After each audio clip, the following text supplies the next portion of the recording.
નમસ્કાર વિદ્યાર્થી મિત્રો, સંકલ્પ international school Nikol 12th commerce Gujarati medium subject account chapter 5 part 1 lecture number 5. તો ચેપ્ટર 5 આપણે ભાગીદારનો પ્રવેશ. અગાઉ પણ આપણે અલગ અલગ પ્રકારની 8 દાખલા સુધીની રીત જોઈ હતી.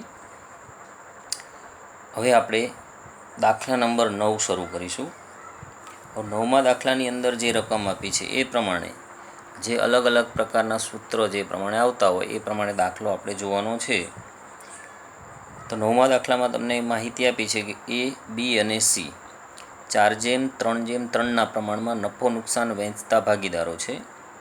તેઓ ડીને 1/20 ભાગે નફામાં ભાગ આપવાની શરતે દાખલ કરે છે.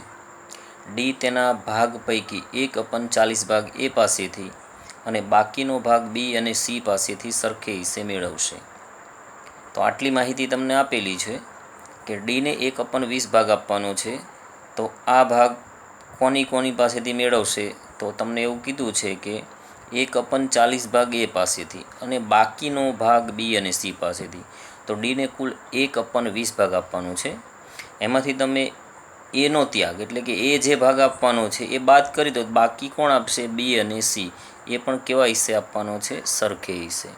તો સૌ પ્રથમ આપણે એ, બી અને સીનું જૂનું પ્રમાણ આપેલું છે 4:3:3 આપેલું છે. 3/છેદ થશે 10. 4 ને 3 7 ને 3 10 એટલે 4.3.3.3. તો 3નો ભાગ આ રીતે જૂનો આપેલો છે આપણને. હવે આપણે પહેલાં શોધવું પડે બી અને સીનો ત્યાગ, કારણ કે એ, બી અને સી ડીને કેટલા આપવાનો છે એ ત્યાગ પહેલાં શોધવા માટે જે ડીનો કુલ ભાગ છે 1/20, એમાંથી એનો ત્યાગ બાદ કરશો તો એનો ત્યાગ છે 1/40. તો 1/40 બાદ કરવો હોય તો આપણે ક્રોસ ગુણાકાર કરવો હોય તો એ કરી શકાય, અથવા બેનો લસાલી નહીં કરી શકાય. જો 4 દુ 8 ને 2 મીંડા ચડાવેલો 800 લસા થશે. હવે આનો 800 લસા કરવો હોય તો આને 40 વડે ગુણવા પડે. તો 40 એકા 40, આને 20 વડે ગુણવા પડે તો 20 એકા 20. 40માંથી 20 બાદ કરો એટલે 20/800. તમે એક શૂન્ય કાઢી નાખો તો 2/80 વધે. એને તમે 2 વડે ભાગી દો, 2 એકા 2 અને 40 એકા 40, તો 1/40 થશે. હવે એ જ રીતે આપણને બી અને સીનો ભેગો ત્યાગ મળ્યો.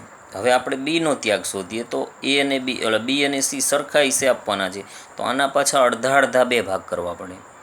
તો બીનો ત્યાગ 1/40, એનો અડધો કરવો હોય તો ગુણ્યા 1/2 કરવું પડે. 1/2 એટલે કેવું કહેવાય? અડધું. તો 1/40 ને 1/2 વડે ગુણશો તો 1/80 થશે. 1 એકા 1, 40 દુ 80. એ જ રીતે તમે સીનો ત્યાગ શોધશો તો એ પણ એટલો જ આવશે, કારણ કે સરખા ભાગે છે. તો 1/40 ગુણ્યા 1/2 એટલે 1/80. હવે નવો ભાગ બધાનો શોધવો છે, તેનું આપણે સૂત્ર લેતા હતા નવો ભાગ બરાબર જૂનો ભાગ માઇનસ ત્યાગ. તો એનો જૂનો ભાગ હતો 4/10, આપણે અહીં જોયું હતું. એમાંથી 1/40 એટલો ત્યાગ કરે છે, અહીંયા આપણને આપેલું હતું. તો 4/10માંથી 1/40 બાદ કરવા હોય તો 400 લસા થાય આનો. તો આને તમે 40 વડે ગુણશો તો ઉપરનાને 40 વડે ગુણવા પડે. તો 40 ગુણ્યા 4 કરશો એટલે 160. અહીંયા 10 વડે ગુણો તો 10 એકા 10. 160માંથી 10 બાદ કરો એટલે 150/400. હવે એક શૂન્ય કાઢી નાખશો એટલે 15/40. હવે આપણે છેદ 80 કરવો હોય તો 80 છેદ કરવા માટે ઉપર નીચે કેટલા વડે ગુણવા પડે? 2 વડે, કારણ કે 40 દુ 80 કરો તો ઉપરનાને 2 વડે ગુણવા પડે. તો 15 દુને 30 એટલે 30/80. એ જ રીતે બીનો નવો ભાગ શોધવો હોય તો એનો જૂનો ભાગ છે 3/10 માઇનસ એનો ત્યાગ મળ્યો તો આપણને 1/80. તો 1/80 બાદ કરશો તમે એટલે અહીંયા 800 છેદ કરીશું આપણે. તો આને કેટલા વડે ગુણવા પડે? 80 વડે. તો 8 તરી 24 એટલે 240 થશે. આને 10 વડે ગુણવા પડે તો 800 થાય. તો 10 એકા 10. 240માંથી 10 બાદ કરશો એટલે 230/800. એક શૂન્ય ગયું એટલે 23/80. સીનો નવો ભાગ તો 3/10 માઇનસ 1/80.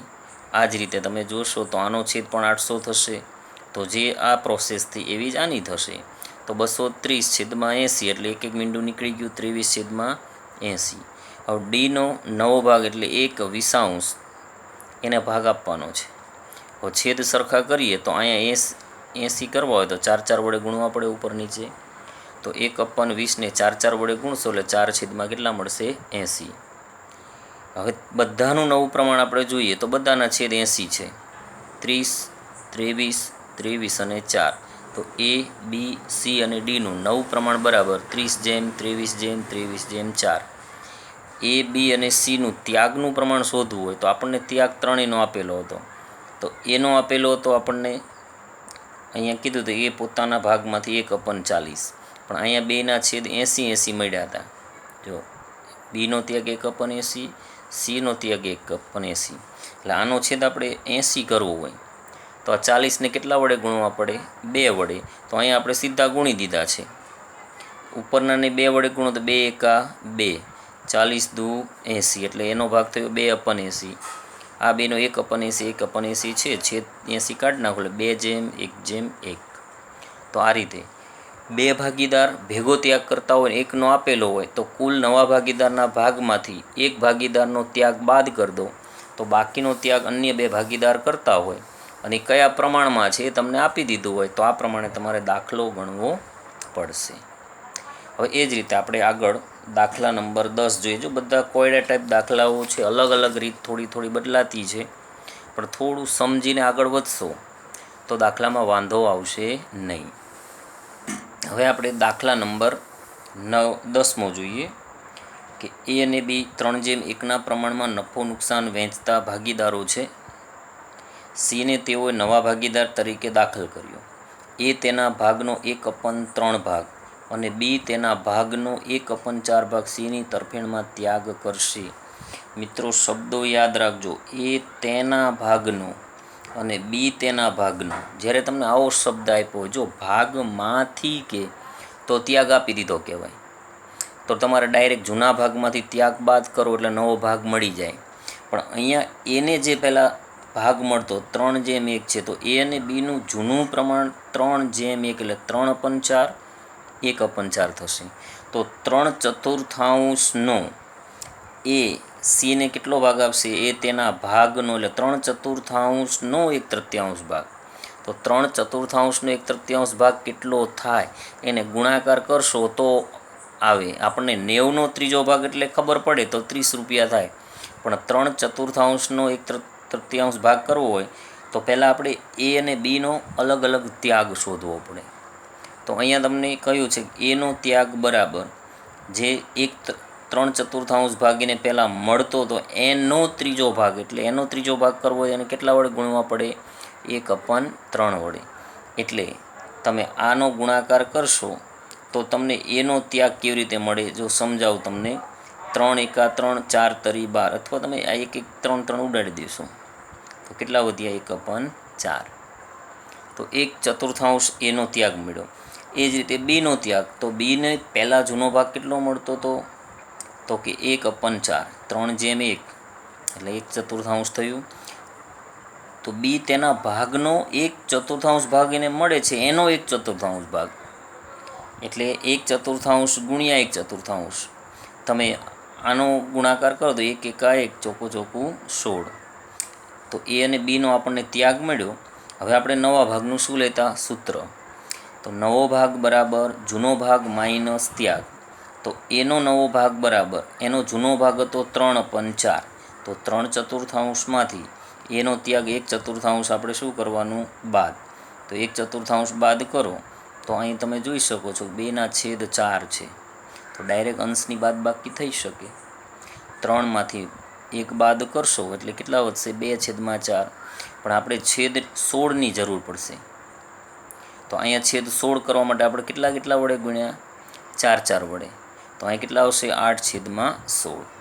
એ જ રીતે બીનો નવો ભાગ બરાબર 1/4 એનો ત્યાગ મળ્યો તો 1/16 બાદ કરશો તો અહીંયા તમે 16 છેદ કરવા હોય તો આને કેટલા વડે ગુણવા પડશે? 4 વડે. તો ઉપરના 4 વડે ગુણો તો 4 એકા 4 1 એટલે 3/16 મળશે. સીનો નવો ભાગ આપણને 1/4 અને 1/16. જો દાખલામાં ક્યાંય તમને સીને કેટલા ભાગે પ્રવેશ આપ્યો? કશું આપ્યું નથી. તો ન આપ્યું હોય તો અહીં આપણને એ અને બી બંને જેટલો ત્યાગ કરે છે એટલા રકમ કોને મળશે? નવા ભાગીદાર સીને. એટલે સીનો નવો ભાગ શોધવો હોય તો એનો ત્યાગ 1/4, બીનો ત્યાગ 1/16, બે ભેગું કરો એ રકમ કોને મળશે? સીને. એટલે સીનો નવો ભાગ થશે 1/4 પ્લસ 1/16. તો અહીંયા પણ 16 લસા લઈશું આપણે. તો 4 વડે આને ગુણીએ તો 4 એકા 4 પ્લસ 1 એટલે 4 ને 1 5/16 એટલે કેટલા વધશે? 5/16. માટે એ બી અને સીનું નવું પ્રમાણ તમે જોશો તો 8/3/5 થશે. ત્યાગનું પ્રમાણ જુઓ તો એનો ત્યાગ 1/4 છે અને બીનો ત્યાગ 1/16 છે. તો આને આપણે 16 કરવા હોય તો 4 4 વડે ગુણશું તો એનો ત્યાગ મળશે 4/16, આનો 1/16. તો એ અને બીનું ત્યાગનું પ્રમાણ શોધવું હોય તો કેવું થશે? 4/1. તો આ રીતે તમને ભાગનો શબ્દ આપેલો હોય ત્યારે તમારે પહેલાં શું શોધવો પડશે? ત્યાગ. અને ભાગમાંથી કે તો ત્યાગ આપી દીધો કહેવાય. તો જૂના ભાગમાંથી ત્યાગ શું કરવાનો? બાદ. એટલે ડાયરેક્ટ તમને શું મળી જાય? નવો ભાગ. એટલે અહીં શબ્દ વાંચવાનો. અહીં ભાગ નો કીધું છે ને અગાઉના દાખલામાં ભાગમાંથી કીધું હતું. ભાગમાંથી કે તો ત્યાગ આપેલો સમજવાનો અને ભાગ નો કે તો ત્યાગ શોધવો પડશે. તો આ રીતે અલગ અલગ આવા દાખલા તમને રીતના જુદા જુદા ઘણા બધા આપેલા હશે. તો ખાસ જે પ્રમાણે તમને રીત આપેલી હોય એ પ્રમાણે ખાસ દાખલાઓમાં જોવાનું. જો અહીંયા તમને 3 ભાગીદાર આપ્યા હતા, ડીનો નવો ભાગ આપી દીધો હતો અને 1 ભાગે ત્યાગ કર્યો છે એ તમને માહિતી આપી હતી અને બાકીનો ભાગ બી અને સી આપશે. તો પહેલાં આપણે બી અને સીનો ત્યાગ શોધ્યો. ત્યારે આપણે એવું કહ્યું ડીનો નવો ભાગ જે આપેલો છે કુલ એમાંથી એનો ભાગ બાદ કરી દીધો તો બાકીનો ભાગ કોણ આપશે? બી અને સી. તો બી અને સીનો પછી આપણે અહીં ત્યાગ શોધ્યો અને પછી નવા ભાગનું શું લીધું? સૂત્ર. તો કઈ રીતે તમને રકમ ગોઠવીને આપેલી છે એ ખાસ જુઓ અને એ પ્રમાણે રકમને સમજીને તમે આગળ વધશો તો તમને દાખલામાં વાંધો આવશે નહીં. નહીંતર આ દાખલાઓ શીખવા ખૂબ અઘરા છે. કારણ કે એકંદરે મોટાભાગના સ્ટુડન્ટનો મેથ્સ નબળું હોય છે અને એમાં પણ આવી માઇનસ કે પ્લસની બાદબાકીઓ સરવાળા અપૂર્ણાંકના હોય છે ત્યારે ઘણા બધા વિદ્યાર્થીઓને મૂંઝવણ થતી હોય છે. જો ના આવડે તો તમે ક્રોસ ગુણાકાર કરીને પણ આ દાખલાઓ સોલ્વ કરી શકો છો. ક્રોસ ગુણાકાર ક્યારે કરવાનો? માઇનસ કે પ્લસ વચ્ચે હોય ત્યારે જ. ડાયરેક્ટ ગુણાકાર હોય તો અંશ અંશને છેદ છેદનો ગુણાકાર થઈ શકે. તમે આવું બધું ગણિતના ઓલામાં પણ ભણેલા છો. ચલો હવે આપણે એક 11મો દાખલો જોઈએ. તો 11મા દાખલાની અંદર તમને માહિતી આપી છે કે એ અને બી 5/3ના પ્રમાણમાં નફો નુકસાન વહેંચતા ભાગીદારો છે. સીને તેઓ નવા ભાગીદાર તરીકે દાખલ કરે છે. એ તેના ભાગના 30% અને બી તેના ભાગના 20% સીની તરફેણમાં ત્યાગ કરશે. તો અહીંયા પણ ભાગ ના કીધું છે. તો એ અને બીનું જૂનું પ્રમાણ તમને 5/3 આપેલું છે. એટલે 5/3 આવું પ્રમાણ તમને આપેલું છે. હવે તમને એનો ત્યાગ શોધવો હોય તો અહીંયા એને પહેલાં 5/8 મળતા હતા એમાંથી 30% કરવા હોય તો આ ટકા કાઢવા માટે છેદમાં કેટલા મૂકવા પડે? 100. હવે તમે આનો ગુણાકાર સીધો કરો તો 150/800 થશે. એક એક મીંડું કાઢી નાખો. 15/80 થયા. આને 5 વડે ભાગો તો 5 તરી 15 અને 16 પંચા 80. હવે 80 છેદ કરવો હોય તો પાછા આને 5 5 વડે ગુણી દો તો 3 પંચું 15 અને 16 પંચા 80. આ જવાબ બી સાચો કહેવાય અને આ 3/16 મેળવ્યો એ પણ સાચો કહેવાય. પણ આગળ આપણે 80 છેદની જરૂર પડશે એટલે અહીં આપણે 5 વડે ફરી ગુણ્યા. બીનો ત્યાગ 3/8 અહીં 20% ત્યાગ કરે છે તો 20/100. તો પાછું એ જ રીતે ગુણાકાર કરશો 60/80 ઉડાડી દો એક એક મીંડું એટલે 6/80 વધ્યા. તો એ જ તમારો શું મળ્યો? બીનો ત્યાગ. હવે નવા ભાગનું સૂત્ર લેવાનું. જૂનો ભાગ માઇનસ ત્યાગ. તો એનો નવો ભાગ બરાબર 5/8 જૂનું ભાગ હતું એમાંથી ત્યાગ 3/16 તમે બાદ કરશો. તો અહીંયા તમે 16 લસા લો તો આને 2 વડે ગુણવા પડે. તો 5 દુ 10 -3 એટલે 7/16. પાછા આપણે 80 છેદ કરવા 5 5 વડે ગુણી દો તો 35/80 થશે. એ જ રીતે બીનો નવો ભાગ 3/8 3/40 બાદ કરો. 40 છેદ કરો તો આને 5 વડે ગુણવા પડે, તો 5 તરી 15 માઇનસ 3 12/40, 2 વડે ગુણો એટલે 24/80 થશે. સીનો નવો ભાગ બરાબર એનો ત્યાગ, તો એ જેટલો ત્યાગ કર્યો છે 15/80, બીજાએ કર્યો છે 6/80, પણ એના નાના અંક લીધા આપણે 3/16 અને 3/40. અહીંયા તમે 80 લસા લેશો તો અહીંયા 16ને 5 વડે ગુણવા પડશે, તો 5 તરી 15, અને આને 2 વડે ગુણો તો 80 થાય, તો 3 દુ 6, 15 + 6 એટલે 21/80 થશે. તો એ, બી અને સીનું નવું પ્રમાણ તમને મળ્યું, તો 35/24/21. એ અને બીનું ત્યાગનું પ્રમાણ તમને મળ્યું 15/6. આને તમે 3 ઉડાડી દો, 5 તરી 15 ને 3 દુ 6, એટલે ત્યાગનું પ્રમાણ મળ્યું 5/2.